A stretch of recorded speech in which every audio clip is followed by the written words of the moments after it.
하나님의 말씀 창세기 16장 1절입니다.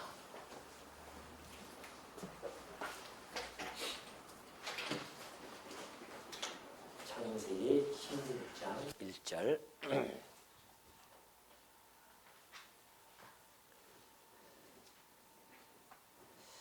아브라함의 아내 사레는 출산하지 못하였고 그에게 한 여종이 있으니 애굽 사람이요 이름은 하갈이라. 사레가 아브라함에게 이르되 여호와께서 내 출산을 허락하지 아니하셨으니 원하건대 내 여종에게 들어가라. 내가 혹 그로 말미암아 자녀를 얻을까 하노라. 하매 아브라함이 사레의 말을 들으니라. 아브라함의 아내 사레가 그 여종 애굽 사람 하갈을 데려다가 그 남편 아브라함에게 첩으로 준 때는 아브라함이 가나안 땅에 거주한 지 10년 후였더라. 아브라함이 하갈과 동침하였더니 하갈이 임신하매 그가 자기의 임신함을 알고 그의 여주인을 멸시한지라. 사레가 아브라함에게 이르되 내가 받는 모욕은 당신이 받아야 옳도다. 내가 나의 여종을 당신의 품에 두었거늘 그가 자신의 임신함을 알고 나를 멸시하니 당신과 나 사이에 여호와께서 판단하시기를 원하노라. 아브라함이 사레에게 이르되 당신의 여종은 당신의 수중이 있으니 당신의 눈에 좋을 대로 그에게 행하라. 하매 사레가 하갈을 학대하였더니 하갈이 사레 앞에서 도망하였더라. 6절까지 봉독해 드렸습니다. 지난 시간에 하나님께서 아브라함과 횃불로 언약 조인식을 가진 내용을 살펴본 바 있죠.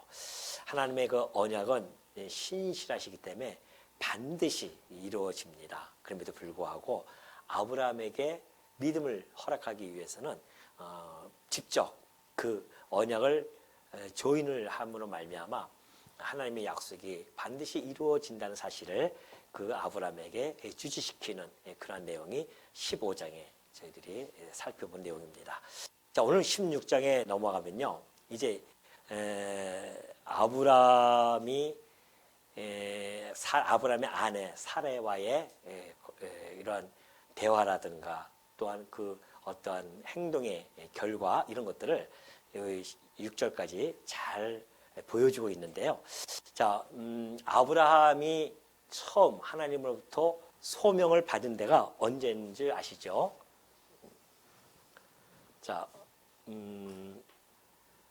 아브라함, 그때 아브라함이 갈대아 우르에서 하나님께 소명을 받습니다. 부르시죠. 그때가 몇 세죠? 예, 75세. 그러면 사레는 몇 세였을까요?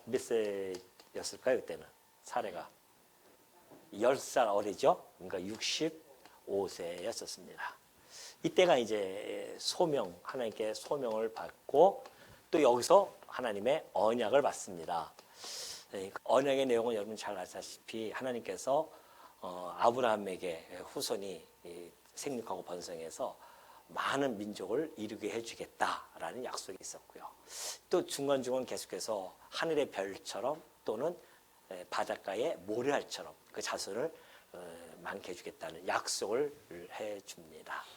그로부터 몇 년이 흐르냐면요, 10년의 세월이 흐르는 겁니다. 오늘 이 본문의 내용이죠. 그러면 75세니까 몇 세입니까? 85세고요. 사레는 75세입니다. 자, 이제 이렇게 이 정도 나이에 온 거예요. 10년이 지났습니다. 언약을 받은 지 10년이 되어졌어요. 근데 문제는 언약을 받고 많은 민족을 이루고 하늘의 별처럼 많게 해준다고 했으면은 아브라함과 사레 사이에 이미 자식이 잉태가 되든지 아니면 자식을 낳았어야 됐는데 10년 동안 깜깜무소식이에요. 그러한 상황이 계속 지나면서 뿐만이 아니죠. 유목생활을 정처 없는 정말 유목생활을 가나안 땅에서 하면서 10년의 세월이 그냥 흘러갑니다. 사실 이 자녀 출산은 뭐 인간들이 가지고 있는 종족 보존에 대한 본능이기 때문에 늘 소망하고 결혼하면은 자식을 낳게 되어지고 또 키우고 그러죠. 그러나 아브라함에게 있어서의 이 자녀를 출산한다고 하는 것, 곧 아들을 얻는다고 하는 것은 아브라함 전 생애의 의미가 구현되어진 거거든요. 매우 중요하죠. 아브라함의 그 의미, 자기 삶 속에서 내가 이 땅에 왜 태어났는지에 대한 의미를 구현하기 위해서는 절대적인 조건이 뭐였냐면 자녀 출산이었습니다. 왜 그러냐면은 하나님께서 아브라함을 통해서 너의 씨로 뭐 하신다? 천하 만민이 복을 얻을 것이다 했단 말입니다. 그러니 아브라함은 이람의 모든 천하 만민이 구원을 얻게 되어지는 그런 놀라운 그 구원 역사 속에서 아브라함이 그 씨로서 아브라함이 아브라함의 자손이죠. 아브라함의 자손으로 말미암아 이루어지기 때문에 아브라함은 그 엄청난 사명을 사실은 부여받은 거죠. 그러니까 아브라함의 생애는 엄청난 의미가 있는 겁니다. 그래서 아브라함 마태복음 1장에서도 그러잖아요. 아브라함과 누구죠? 다윗. 아브라함과 다윗의 자손 이렇게 되어진단 말입니다. 그러니까 구속의 역사 속에서 아주 커다란 획을 딱 가지고 있는 거죠, 아브라함이. 그런데 자녀가 없어요, 지금. 그러니까는 지금 보통 일이 아니죠. 그러면 이제 그러다 보면은 물론 이제 그것뿐만이 아니라 사람들이 그냥 자식을 갖고 싶어 하는, 더군다나 사례는 그렇습니다. 그때 당시에 여성은 결혼과 자식이 자기의 뭐예요? 영광스러운 영예를 얻을 수 있는 절호의 찬스입니다. 뭐 우리나라도 얼마 전까지만 그랬죠. 조선시대만 해도 여자, 그런 얘기는 좀 그렇지만 여자가 그 여자 팔자가 뭐 댄복팔자라고 하지 않습니까? 남성을 어떻게 만나느냐에 따라서 완전히 달라지는 거죠.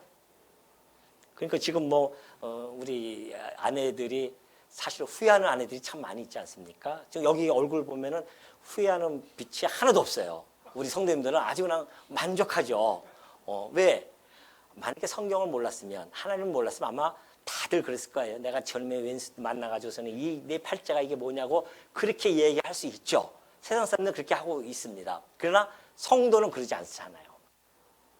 이제 이따가도 나오겠지만은 우리는 하나님의 절대 주권의 섭리를 믿고 있으며 그 섭리 안에는 하나님의 놀라운 뜻과 계획이 있다는 사실을 알고 있기 때문에 지금의 저 남편을 만난 것, 지금의 내가 세상 속에서 봤을 때는 정말 형편없는 팔자처럼 보이지만은 그러나 영적인 눈으로 봤을 때는 하나님의 놀라운 뜻이 있다는 사실을 알니까 우리 성도님들은 늘 평강과 만족의 얼굴을 하고 계시단 말입니다. 다 볼까요? 그렇죠? 웃으시잖아요, 막. 무슨 웃음인지는 잘 모르겠지만은 그 의미는 잘 모르겠지만 하여튼 웃고 계셔요, 지금. 하여튼 가스러운 건지 뭔지 모르겠지만은 하여튼 그렇습니다. 그러니까 이 사례 입장으로서는 더 그렇죠. 지금 자기가 자식이 있어야 그때 당시에 좀 부적으로는 재물은 많이 있으니까 뿐만이 아니죠. 모든 재물을 상속을 해야 됩니다. 자기 자식한테 상속을 해야 되죠. 그것도 아주 커다란 임무란 말입니다. 내가 아이들을 낳아서 재산을 상속시키고 있는 것. 그러니까 아브라함이 지난번에 그러잖아요. 하나님한테 하나님 그냥 엘리에셀이나 다메섹 사람 엘리에셀이나 내 상속자로 삼아 주십시오. 그렇게 얘기한단 말이죠. 그러니까 하나님이 아니다. 네 몸에서 날 자가 네 상속자야 라고 다시 한번 그의 생각을 고쳐준단 말입니다. 그리고 나서 이제 세월이 흐른 거예요. 흘렀습니다. 그러나 이 10년이라는 세월은 이들이 그냥 무자식으로 계속 있기에는 인내의 한계점에 이를 수밖에 없는 겁니다. 가장 조급한 분이 누구예요? 지금 사라입니다. 사라. 자식이 없으니까. 그래서 사라가 자기의 인간적인 그러한 방식을 도입하게 되죠. 이것이 이제 오늘 16장 1절부터 소개가 되어진 겁니다. 자, 여기 보면 아브라함의 아내 사레는 출산하지 못하였고 그에게 한 여종이 있으니 애굽 사람이요 이름은 하갈이라. 하갈이라고 하는 것은 뜻이 이제 이주하는 또 도망하는 이런 뜻을 가지고 있는데요. 아브라함이 아마 애굽에 가서 그때 애굽 왕으로부터 하사를 받지 않습니까? 그래서 재물과 노비를 아마 그때 받아서 함께 이주한 그런 인물인 것 같습니다. 그래서 하갈이라고 하는 이름을 이제 지어준 거죠. 그래서 사레가 아브라함에게 이르되 여호와께서 내 출산을 허락하지 아니하셨으니 그래요. 원하건대 내 여종에게 들어가라. 내가 혹 그로 말미암아 자녀를 얻을까 하노라. 그렇게 하죠. 자, 그때 당시에 그 풍습을 보면요. 주전 15세기경이죠. 아브라함이 한 2000년 전에 사람이었습니다. 주전 2000년 전에 사람이었는데 주전 15년경에 저 티그리스강, 유브라데스강, 티그리스강 있지 않습니까? 그쪽 지역에 누지라고 하는 지역이 있습니다. 그 누지에서 토판이 발견됩니다. 흙으로 만든 판이 있는데 거기 그때 당시에 사람들의 생활 습관, 풍습들이 잘 적혀 있었어요. 그래서 그걸 그 토판을 보니까 그때 당시에 이제 여종을 하게 되어지면 여종은 그 종은 그 사람 그 주인의 하나의 고유 재산입니다. 뿐만이 아니라 그 여종이 주인의 역할을 하기도 해요.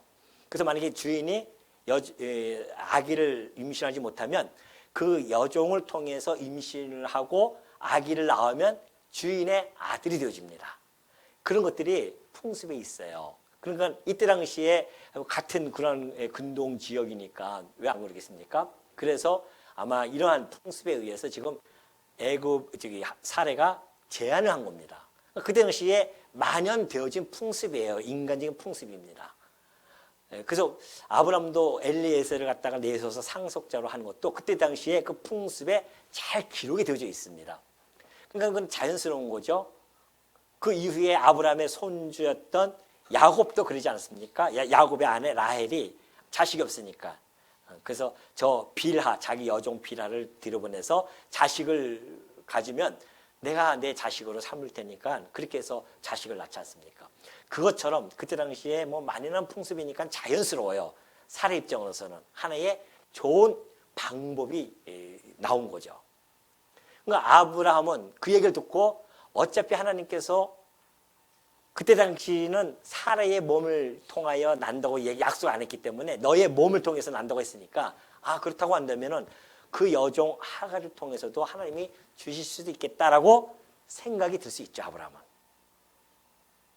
그러나 그것이 하나님의 뜻은 아니잖아요. 인간이 가지고 있는 뜻이었습니다. 자기의 방편이죠. 그래서 이제 드디어 아브라함도 흔쾌히 받아들여서 사라의 말을 듣고 하갈을 첩으로 그렇게 받아줍니다. 그것이 이제 3절에 나타나고요. 그 남편 아브라함에게 첩으로 준 때가 바로 10년, 거주한 지 10년 후더라. 그렇게 이야기를 합니다. 이게 그때 당시 뭐 풍습이라고 할 수 있지만은 그러나 사실은 하나님의 그 언약이라고 하는 그 언약의 본질을 제대로 이해하지 못한 겁니다. 하나님의 언약이라고 하는 것은 하나님의 언약이죠. 이 하나님의 언약은 하나님이 행하시는 겁니다. 인간의 뜻이 아니라 하나님의 뜻 가운데 하나님의 스케줄이 사실은 있는 거죠. 계획이 있습니다. 그렇기 때문에 인간이 자기 마음대로 그 하나님의 언약 안에 들어가서 자기 계획을 거기서 펼치면 안 됩니다. 하나님의 계획은 분명하죠. 앞으로 이때로부터 지금 이 사건이 벌어지는데 이때로부터 15년 더 지나야 됩니다. 15년이면 몇 세예요? 100세죠. 아브라함은 100세고 사라는 90세예요. 이때 하나님께서는 성취를 시킵니다. 이삭을 주죠. 이때 준단 말이죠. 그러니까 하나님의 계획은 이미 정해져 있어요. 더 나아가서는 하나님의 영원한 계획 안에는 이미 다 정해져 있죠. 그러나 아브라함에게 그 영원한 계획을 일단 1차적으로 왜요? 계시라고 하는 것은 뭐라고 했습니까? 점진성을 가지고 있어요. 그래서 점점 합니다. 그러니까 이때가 바로 하나님께서 언약하시고 이루어 줄 때는 이때로부터 몇 년입니까? 25년이라는 것을 하나님은 계획을 세우셨어요. 그리고 하나하나씩 계획을 해줍니다.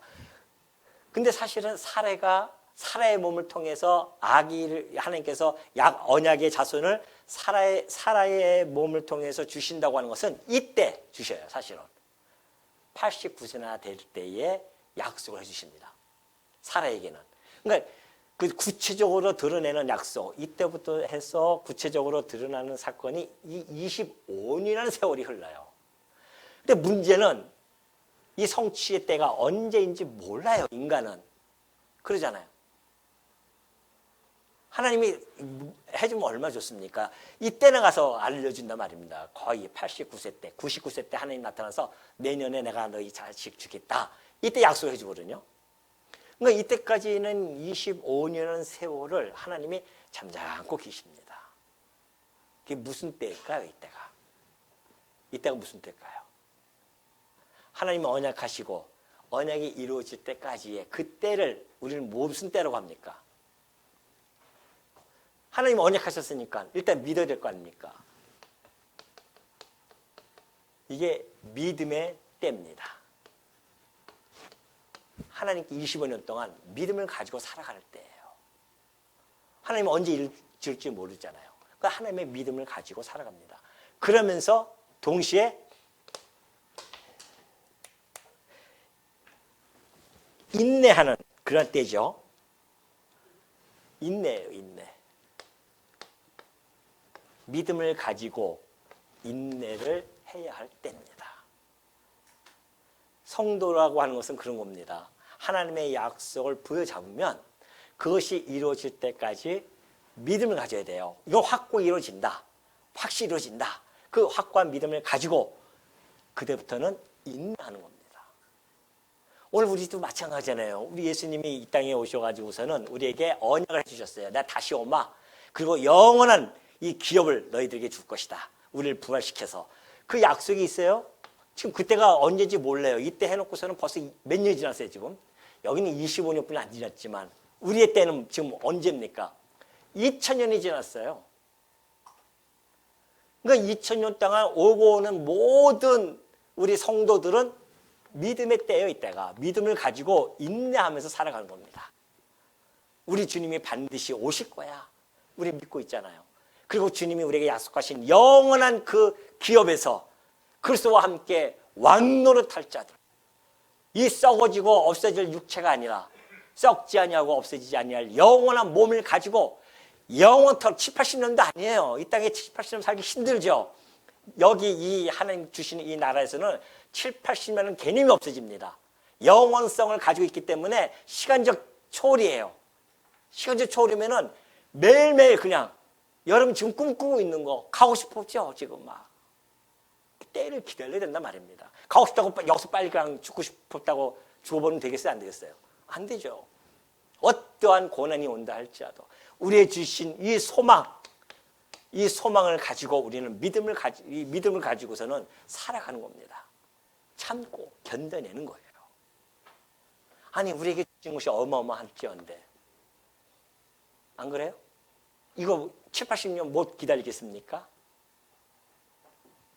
그 기다리라고 했더니만 가기 싫어가지고서는 막 그러신 분들도 계셨는데 그럴 필요 없어요. 가면 좋죠. 젊었을 때야 할 거 많으니까 막 그런다 할지라도 이제 우리가 한 살 먹어갈수록 남는 거는 이제 아픔뿐이 없어요. 맨날 끙끙 앓습니다. 그러니까 우리는 빨리 가는 게 사실은 행복한 거죠. 그러니까 한 해 가면은 와 어제보다 오늘 어떻게 해요? 예? 행복해야 되죠? 왜 그럴까요? 한 걸음 더 갔으니까. 그런 거 같지. 공감대가 형성이 안 되네요. 공감이 안 되시나 봐요. 아, 그래도 개똥밭에 굴러도 이승이 좋지. 뭐 그겁니까? 아니에요. 앞으로 점점 더 늙어가시는 분들은 아마 느낄 겁니다. 이제 앞으로 아플 것뿐이 안 남았어요. 근데 뭐 생명이 뭐 내 거가 아니라 하나님 주권이 있으니 마음대로 되나요? 그래서 살아가는 동안 7, 80년 동안 참고 견뎌내는 겁니다. 인내하면서. 여기 소망하면서. 아브라함도 이 엄청난 이 성취의 역사를 바라봐야 되는데 이때 있어요. 믿음의 때고 인내의 때입니다. 그걸 못 기다려서 이때 인간적인 방법이 동원되어진 겁니다. 그럴듯해요. 인간의 방법도 그럴듯합니다. 아주 논리적이죠. 당신 우리 하나님이 우리에게 아기를 안 줬어. 그러니 당신 몸을 통해서 후사가 이어진다고 하니 내 종 여종을 통해서 이렇게 합시다. 거기에 또 아브라함은 좋다고 해가지고서는 일을 벌린 거 아닙니까? 인간 방법이. 4절 넘어갑니다. 그래서 아브라함이 하갈과 동침하였더니 요거 한번 봅시다. 우리 성경에 전도서 3장 1절 보면 그렇게 되어져 있잖아요. 범사에 기한이 있고 천하 만사가 다 때가 있나니 그래요. 맞아요. 범사에 기한이 있어요. 이게 기한입니다. 기한. 모든 일에 기한이 있어요. 하나님의 언약 가운데는 뭐 기한이 있습니다. 하나님의 작정 가운데는 모든 기한이 있어요. 목적을 이룰 때가 있어요. 천하 만사가 다 때가 있단 말입니다. 가끔 그런 이제 딜레마에 빠지는 것이 하나님이 때를 모르니까 이거 몰라요. 때를. 그럼 언제까지 기다려야 되느냐 뭐 이렇게 얘기하죠. 물론 이것은 하나님의 이거는 객관적인 하나님의 언약이잖아요. 계시로서. 우리에게는 우리는 언약이 있어요, 없어요? 없어요, 우리는. 모른단 말입니다. 그 언약을. 그러니까는 어떻게 해요? 그냥 우리의 계획도 세우기도 하고 그래요. 그러다가 안 되기도 하고 되기도 합니다. 그 계획을 세우지 말라는 뜻이 아니에요. 인간의 때를 갖다가 우리가 아무것도 안 하고 기다리면 다 되느냐? 그런 뜻은 아닙니다. 물론 우리가 계획을 세우고 해야 되죠. 그러나 그 걸음을 인도하시는 분은 누구다? 여호와라는 것. 그 때에 따라서. 그래서 우리가 돼도 좋고 안 돼도 좋죠. 진짜예요? 아멘. 그렇게 우리가 믿고 살아가는 거 얼마나 태평성됩니까? 그러니까 태평한 마음을 가지고 살아가는 거예요, 우리가. 어떻게 보면 바보 같은 삶이라고 볼 수도 있습니다. 세상에서는 바보같이 보여집니다. 그렇지 않아요. 그게 지혜입니다, 사실 지혜. 그러니까 걱정 없이 살아가는 겁니다. 돼도 좋고 안 돼도 좋은 거니까. 하나님께서 되어지는 것도 하나님 뜻이요, 안 되어지는 것도 하나님의 뜻. 범사에 하나님이 인정하면서 살아가는 삶, 성도의 삶 아니겠습니까? 그래서 우리에게 평강을 주신 거예요. 세상에서 주는 평강과 같지 않은 평강입니다. 그래서 날 때가 있고 죽을 때가 있고 심을 때가 있고 심을 것을 뽑을 때가 있고요. 다 그렇단 말입니다. 그런데 그 때는 우리의 때와 달라요. 전혀. 하나님의 때는 우리의 때, 우리의 생각을 초월해 계신 분이에요. 당신의 시간표에 따라서 움직이십니다. 이사야서 55장 8절 보면 그러죠. 이는 내 생각이 너희의 생각과 다르며 내 길은 너희의 길과 다름이니라. 여호와의 말씀이에요. 이 생각과 하나님의 길은 달라요. 하나님의 길과 인간의 길 다릅니다. 생각도 달라요. 그래서 우리가 말씀 안에 들어가야 하는 이유는 말씀을 봐야만이 하나님의 길이 보여지고 하나님의 뜻을 분별할 수가 있는 겁니다. 그래서 안 그러면 다 자기 생각, 자기 길대로 가는 거죠. 성도님들이 와가지고 모여서 말씀을 알지 못하면 어떻게 돼요? 자기 각자의 길로 가는 겁니다. 각자의 언어, 각자의 길, 각자의 생각. 그가 어디로 가겠습니까? 산으로 갑니까? 그러겠죠? 산으로 가겠죠? 그래서 우리가 모이면은 그리스도의 생각, 그리스도의 언어, 그리스도의 마음, 그리스도의 또 뭐예요? 예? 모든 거 다 이 그리스도에게 맞추는 겁니다. 그래야 생각이 같아지고 믿음도 같아지고 그래야 한 길을 향해서 우리가 함께 걸어가는 거예요. 지금 이 사라는 때를 간파하지 못한 스스로의 자충수를 둘 수밖에 없었습니다. 지금 사라의 부림은 하나님의 뜻이 분명하게 있어요. 그래서 5절 보면 그렇죠. 4절 보면 아브라함이 하갈과 동침하였더니 하갈이 임신하매 그가 자기의 임신함을 알고 그의 여주인을 멸시한지라. 사라가 아브라함에게 이르되 내가 받는 모욕은 당신이 받아야 옳도다.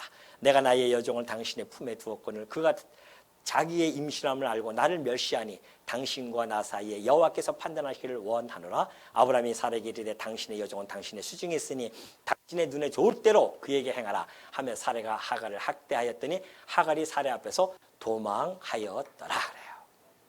자, 이 사라도 사실은 이때나 이제 알 수 있기 때문에 이 방법을 사용했는데 그 방법의 결말이 참으로 안타깝게도 마치 이 죄악의 사슬고리가 연결되어지듯이 계속 이어져 갑니다. 그 내용이 바로 15절부터 4절부터 계속해서 이제 나타나기 시작하는 거죠. 자, 뭐 어떻게 나타나는지 볼까요? 먼저 화를 불러일으키는데요.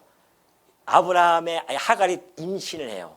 잉태하니까 그때부터 뭐가 생깁니까? 마음에 교만한 마음이 생기는 겁니다. 왜? 그때 당시에 이 아기는 그 여자의 어떠한 그 위치를 정해줄 수 있는 그러한 거기 때문에 자기가 이제 임신했어요. 사례는 임신 못하잖아요. 자기가 임신했으니 얼마나 어깨에 힘이 들어가겠냐 말이죠. 그러니까 보십시오. 여기 잠언서에 참 재미있는 말씀이 있어요. 잠언 29장 20절 보면 종을 어렸을 때는 곱게 양육하면 그가 나중에는 자식인 체 한다고 해요. 종을 아주 이쁘게 하면은 자식인 줄 알고 착각해가지고서는 뭐예요? 기어 오르는 겁니다. 그러니까 하갈을 이뻐해가지고서는 전적으로 첩으로 이렇게 했더니만 자기가 꽤나 뭔가 된 것처럼 해가지고서는 결국은 하갈을 갖다가 멸시를 하기 시작합니다. 그러니까 하갈은 그 모욕을 당할 수밖에 없는 거죠. 그것이 이제 인간적인 방법, 이거 보이죠? 인간적인 방법을 통해서 나타나는 그 사슬의 고리를 한번 보십시오. 그 다음에 어떻게 됩니까? 잉태하니까는 하갈이 뭐가 나타나요? 교만함이 나타납니다. 하갈의 교만함이 나타났어요. 잉태하고 나서는. 그리고 주인을 어떻게 해요? 멸시합니다. 사례는 이 멸시함을 모욕으로 느끼는 거죠. 모욕으로 느낍니다. 그리고 나서 뭐예요? 아브라함과 사라가 불화가 일어납니다. 당신 때문에 이렇게 됐다고 하면서 막 그러죠. 부부간에 불화가 일어나요. 그리고 나서 뭐가 또 나타납니까? 불화가 일어나고 하갈과 주인과 여종의 갈등이 일어나죠. 불화뿐만이 아니라 여종 간의 갈등. 여기는 부부 간의 불화. 여기는 주인과 주인 간의 갈등. 이렇게 좀 벌어지고 있어요. 그리고 나서 사례가 하갈을 학대합니다. 6절 후반절에 그러죠. 사례가 하갈을 학대하였더라. 그래. 학대까지 해요. 그리고 결국은 하갈은 어떻게 합니까? 도망을 갑니다. 자, 보십시오. 인간의 방법, 하나님의 때를 기다리지 못하고 인간의 방법이 동원되어졌을 때에 나타나는 현상 보십시오. 좋은 단어 있습니까, 지금? 이 안에 무슨 화평이 있고, 평강이 있고, 사랑이 있고, 화목이 있고, 이런 게 있어요? 안 그렇다니까요. 교만과 멸시와 불화와 갈등과 학대, 도망. 이것이 인간의 수단, 인간의 방법을 썼을 때에 나타나는 결과물입니다. 우리가 이 땅에 살아가면서 그런 경우가 참 많이 있거든요. 우리 인간의 방법, 계획을 따라서 하다 보면은 하나님께 기도하고 하나님의 뜻을 구하면서 말씀을 통해서 어떤 것이 더 옳은 방법인지, 하나님이 뭘 좋아하시는지, 내가 지금 이렇게 행동을 하는 것이 하나님의 뜻에 부합되어지는 것인지, 내가 말하는 것이 하나님이 기뻐하는 그런 언어인지, 이런 것들을 깊이 생각하지 못하고 세상 사람들과 동일하게 그냥 우리 생각나는 대로 내 계획대로 움직여 나간다고 한다면 결국 이러한 것에 우리가 이 사슬에 얽혀매길 수밖에 없어요. 그러나 우리가 하나님의 뜻을 구하면서 기도하고 그러면서 행동 하나하나를 조심히 하고 그럴 때에 하나님께서는 우리를 갖다가 어떻게 해요? 평강 가운데 화목하게 그리고 사랑 가운데서 그렇게 우리를 인도해 가신단 말입니다. 그래서 우리가 날마다 하나님의 때를 기다리고 하나님의 뜻을 구하는 것, 이것이 성도의 지혜입니다. 그래서 하나님의 뜻을 구하는 것이. 하나님의 약속은 한치 어김도 없잖아요. 반드시 이루어진단 말입니다. 우리 인간의 초월한 그런 생각을 가지고 하나님이 해나가셔요. 지금 아브라함은 생각이 그러잖아요. 아니, 약속해 주셨으면 바로 있으면 얼마나 좋습니까? 그러면 벌써 이때만 해도 10년만 지나도요, 벌써 자식이 몇 명이 생기겠어요. 또 25년 지나 보십시오. 벌써 막 눈에 보이죠. 와, 이제 민족이 많이 생기는구나, 정말. 한 30명 될 거 아닙니까? 그러면은 자손까지 손주까지 막 나가줘서는. 근데 이때까지 아무것도 조짐이 없습니다. 사라에게. 하나님의 때는 무슨 하나님의 그러면 한번 생각해 봐야 될 거 아닙니까? 왜 하나님께서 우리에게 자식을 주지 않을까? 하나님이 이 모든 역사를 섭리해 가는 목적이 뭘까요? 네? 목적이 뭐예요? 하나님이 언약하시고 언약대로 이루시는 그 목적이 뭡니까? 예, 하나님 영광입니다. 영광을 선포하시는 거예요. 모든 것은 그렇습니다. 모든 범세에 일어나는 일들은 하나님의 영광 선포예요. 모든 만물과 만사는 그걸 위해서 존재하고 살아가는 겁니다. 그렇다고 한다면 하나님께서 지금 이러한 언약하시고 성취해 나가시는 이 가운데 뭐가 드러나야 됩니까?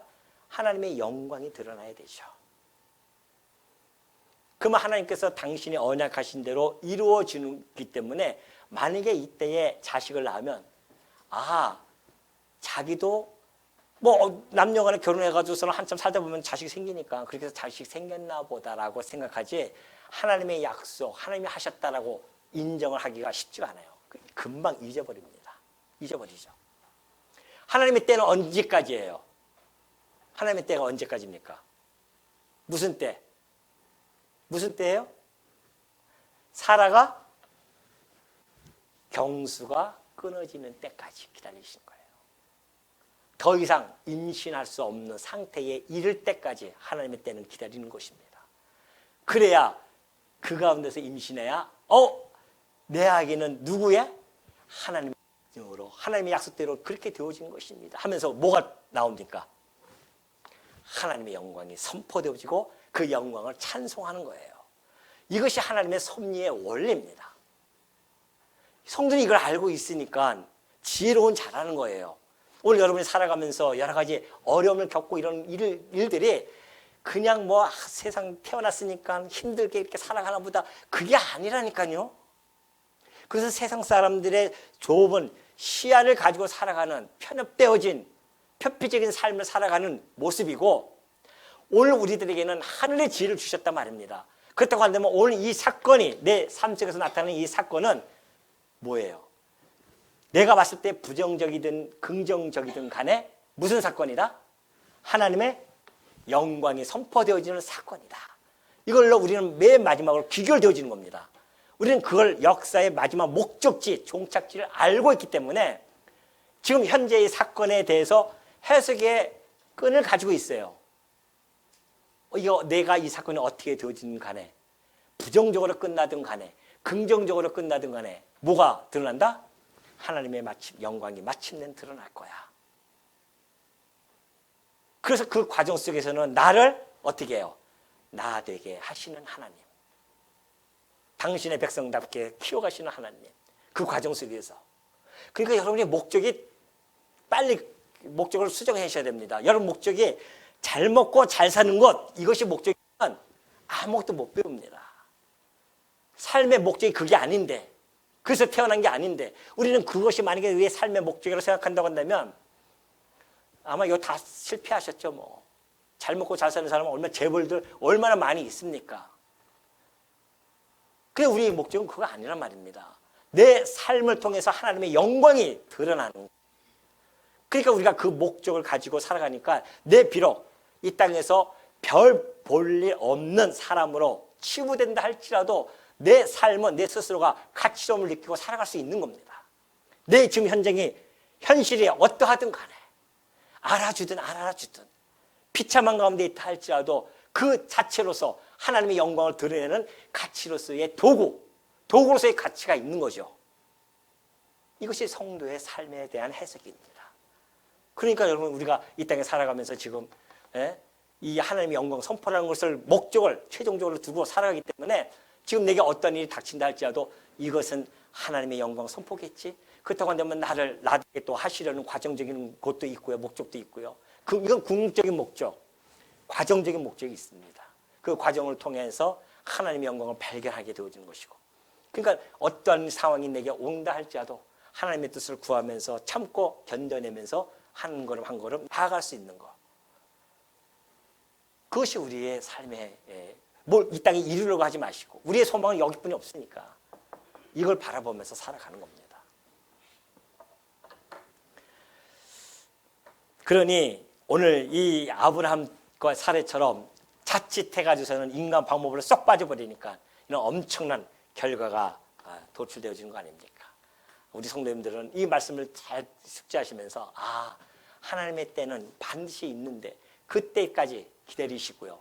그 다음에 모든 되어지는 일들은 하나님의 영광 선포라는 거 마음속에 꼭 간직하시고 지금 한 사건마다 일비하지 마시고 그냥 하나님의 뜻을 멀리 좀 바라보자고요. 우리의 시야를 멀리 여기서부터 여기까지 우리의 시야를 한번 멀리 보자고요.